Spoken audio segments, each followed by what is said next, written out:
What's going on, guys? I'm Chris and welcome back to another video. Today we're doing a little spoiler dive into the first 3 episodes for Pam and Tommy, the new Hulu original show, and it stars Sebastian Stan as Tommy Lee and Lily James as Pamela Anderson, and it deals with their basically escapades, I'll call it, in the 1990s.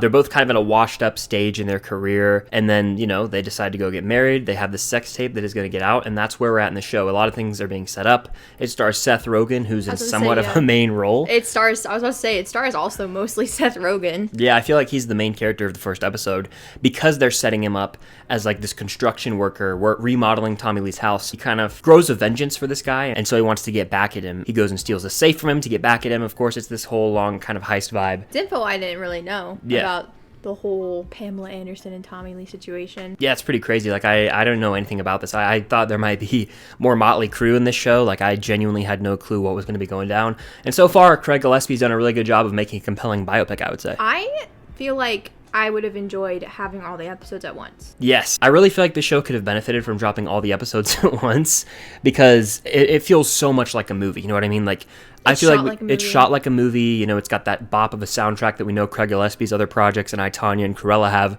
So I really wish it would have just been all released at once because it's like one movie. Every single chapter or episode picks up right where the last left off perfectly, and they basically just chopped it up to make it into like a miniseries. Lily James is absolutely crushing it. I think Sebastian Stan is too. They're both just great in this. Incredible, I would say. Career best performances, maybe.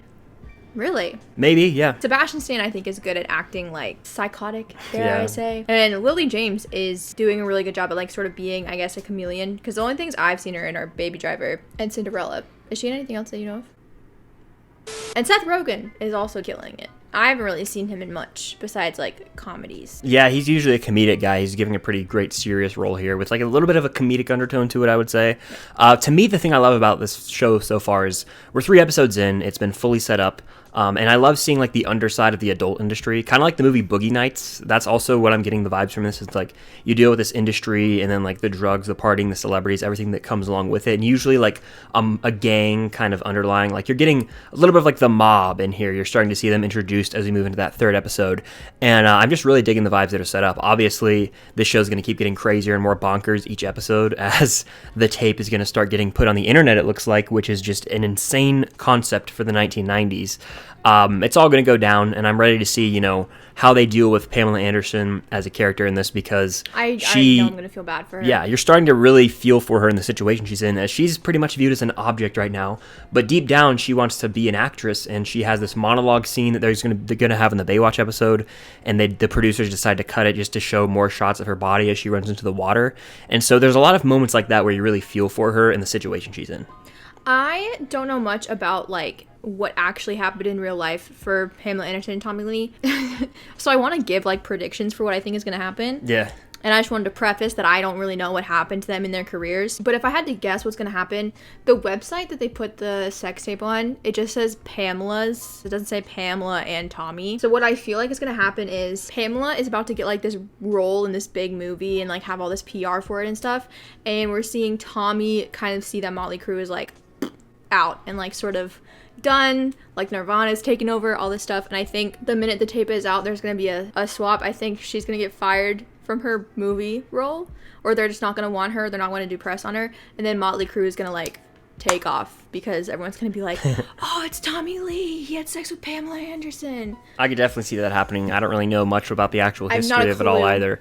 I don't know if Motley Crue had a resurgence or not, but I definitely think Pamela Anderson's career is gonna go down. I just feel like it's gonna be not good for Pamela, and we're gonna feel really, really bad for her. Yeah, that's definitely what they're setting up. Nick Offerman has a good supporting role here as well from Parks and Rec, Ron Swanson. Him and Seth Rogen's characters, like, kind of carry the show right now as they're really trying to get their foot in the door with this whole tape they've discovered and, like, distributing it. That's the most interesting aspect of the show to me, aside from, like, the whole Pam and Tommy dynamic. But overall, 3 episodes in, I'm digging it. I think that there's a lot of story left to tell, and I think each week I'll have something to look forward to. It feels much like a movie, so I'm sure, you know, movie fans out there will enjoy this one as well. And people who've seen the real life story and know what happens, it probably does a good job of adapting that and maybe Hollywoodizing it a bit, but I'm sure it's still pretty entertaining. I mean, I'm really enjoying it so far. I'm probably going to ask my mom after she watches them and be like, so how accurate is this? This show is bonkers. It doesn't hold back on, like, the explicit nature of the show at all. Lots of nudity. Lots of nudity. Prosthetic nudity, but nudity nonetheless. Yeah. There's also some interesting, I would say, artistic